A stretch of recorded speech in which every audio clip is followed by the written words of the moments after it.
Hey, what's going on guys? My name is Rampage and welcome to Rampage Reviews Homefront: The Revolution for PC. Everybody run! Go!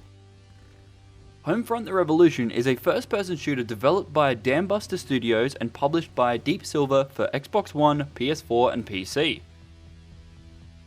Before we get into this review, I need to outline the development background for the game itself. Why? Because I feel it's important to note what happened to the project, which could have potentially caused serious issues for the title going forward.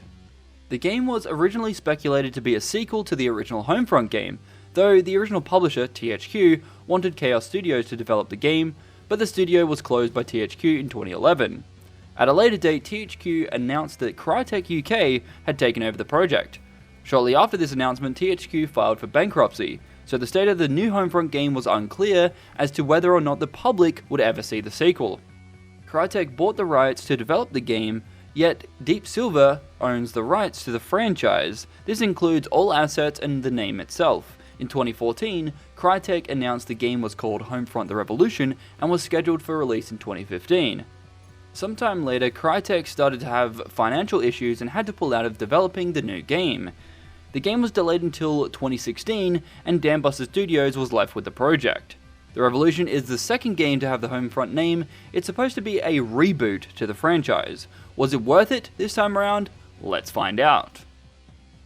The story is based on an alternate world scenario where a North Korean company called Apex has dominated the market for technology, then moved into creating weapons. America couldn't resist. In 2025, the American dollar tanked, and the debt to the North Koreans had become uncontrollable, with a large portion of the country becoming unemployed. The failing government defaulted on their debt. This is when North Korea decided to take charge. Everything America had ever bought from the Apex Corporation had a backdoor, which allowed the North Koreans to turn off the American military with a single button press.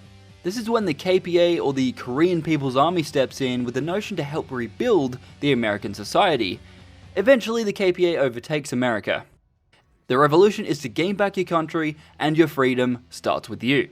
Drones, potential terrorists. You play as Ethan Brady, a new resistance fighter who is waiting for Benjamin Walker, who is the leader of the resistance against the KPA that occupies your city, Philadelphia. Walker is treated as the voice of freedom in this world, so much so that the entire resistance group relies heavily on what he has to say. Before Walker is able to get to the safe house, the KPA has already begun a raid. This implies the KPA know about the resistance and their schedule, or the resistance has a mole. If the KPA were able to locate the supposed safe house, doesn't really quite make sense. More on that later. During the raid, you and a few other members are tied up and held for questioning. Walker storms in and saves the day, gets shot in the leg, but at least he saves you. It is your job to take Walker to safety. This is where the plot holes arise and become more open than an open world game. If the KPA know about your safe house location, why would you think it would be a great idea to set Walker down on a couch in the same safe house that was raided not even half a minute ago? This is all within the first 15 minutes of the game. Surely the correct approach would have been for Walker or Brady to contact other members of the resistance and ask for an evacuation, therefore requiring the player to take out enemies within a set time period. This is not what happens. Instead, the game gives you a phone and tells you to find a resistance stash, ammo and health packs, etc. I cannot understand how this would be the first mission. But hurry, Brady, we don't have long. Now, I could sit here and go through every plot hole within this game, yet I'm not going to. I will, however, mention a prominent one, and that is, if the KPA is supposed to be this technologically advanced group, then why haven't they gone door to door and found your safe houses or even your stronghold? They clearly have the manpower to do so if they were able to take control of the United States. This whole idea is very unbelievable at this point of the game. Homefront: The Revolution is a mostly open world game with several environments to explore. With that said, these environments are held back by a loading screen. There's a few gameplay elements different to that of the original game, such as scavenging, safe houses, hacking tools, upgrades, and convertible weapons. Scavenging allows the player to find scrap or items to create equipment during gameplay, so that was a neat touch, though there isn't much to find within the world itself due to the lack of searchable objects. The store is basically used to buy new weapons, new upgrades, and consumable items. At first glance, you might not find a problem with this, though I did, simply because if you're in a situation where your country has been overrun by an international source, what need for money would your resistance have if you are making weapons out of collected scrap? Therefore, the money system is redundant. There is a new element added to upgrading. Rather than using money to upgrade weapons, you're required to take over these red markers on your map. These are secondary missions that consist of mostly hacking a terminal. Now forgive me, but I don't see how these points that I get from doing these secondary missions will allow me to modify my gun into a convertible weapon, or even upgrade my equipment. The gameplay is a little all over the place. You're a resistance fighter, yet you spend a large portion of the game hacking into KPA control towers? This is particularly strange because in most cases there aren't any KPA soldiers present, so why would we, being the resistance, care about an abandoned building that the KPA aren't even using? The key element to the game is recruiting for your revolution, though for less than half of the game your sole objective is to try and rescue Walker. It was revealed later that he is reciting a script that is in favour of the KPA's outlook. So, after 4 hours of trying to find a way to save him, the resistance changed their mind nearly instantly. The developer tried to display emotion within the characters, but instead presented overly long, horrible dialogue. As a player, I don't want to sit there and listen to these characters. I don't care about the fighting over these pointless, trivial tasks. At the end of it, the player is the only person undertaking the mission. It's over. The game's idea of a revolution is essentially Brady doing everything for them, with potential resistance troops running around the map. You can recruit them, which is understandable, but why don't I get a team of people? Why am I always alone for these missions? To your phone now. I'll see you around, Brady. I could outline every issue with the gameplay, but there isn't enough time. Just in case any of you are thinking that I'm being overly harsh, there's a broken car sequence at the end of the game. Keep in mind that this is a scripted scene, so people actually made this.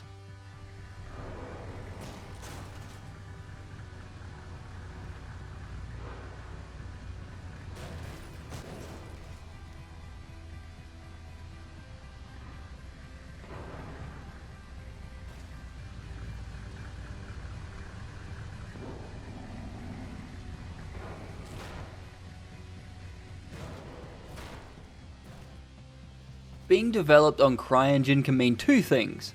The game will either be next level realistic and run poorly, or it will have subpar visuals and run like a donkey. Sadly, Homefront the Revolution suffers from the latter. Visually not impressive for a 30+ GB game, even maxed out the visuals still look blurred or just have a lack of definition. The game suffers from several technical issues in relation to visual effects, but the most prominent issue is God rays, because these are used in buildings which cause the outside environment to look white, or completely blinding the player. It is unclear as to if this was the intention or if someone in the art department didn't quite finish the job. I take it back. This issue beats all other visual problems this game suffers. This problem was potentially caused by incorrectly applied alpha textures causing in-game assets to disappear. This to me shows a blatant lack of care in the environment and a lack of playtesting with the environment. If you're going to have an objective nearby, the player should never expect an issue like this to be present. The sound design within Homefront the Revolution is a little odd at the best of times. By odd, I mean the fact that explosions cut out all of the game sounds during gameplay, or the fact that the sound is outright delayed in the ending scene of the game. How many stages did this game actually pass through? I mean, seriously, how many? Issues like this make it hard to pinpoint anything decent in relation to sound. Other than the issues present, the sound effects were mostly your typical FPS average. The concept of Homefront, the IP itself, is a great idea and it's something fresh, right?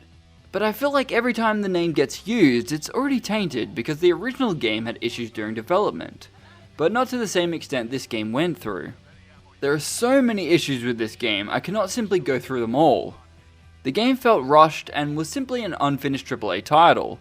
This is absolutely unacceptable. Even after being completely aware of the issues this game has, The developer even misled the consumer in the 1.4 patch by saying, and I quote, "Save stalls. We have optimized the number of checkpoint save locations throughout the single player campaign. This means that the short pauses that the player encounters are reduced, and the game will now inform you that it is saving." How can you sit there as a developer and say that you fixed save stalls when the game itself still stalls or stutters, get worse the deeper you go into the campaign? This makes no sense. What did you fix? Sure, you might have less saves here and there, but the game still has sections where it does pause dramatically or stutter dramatically, and it's very, very annoying. I do want to ask, it is great that you finished the project, but why did you accept it as is? I cannot understand how this was accepted by Deep Silver as a final build or a finished product. That is why Homefront the Revolution gets a 2 out of 10 from me. My name is Rampage, see you guys next time, peace out. Dad, my teams are totally overwhelmed. I've never seen so many wounded. We can't treat them fast enough. They're dying on the stretchers overhead.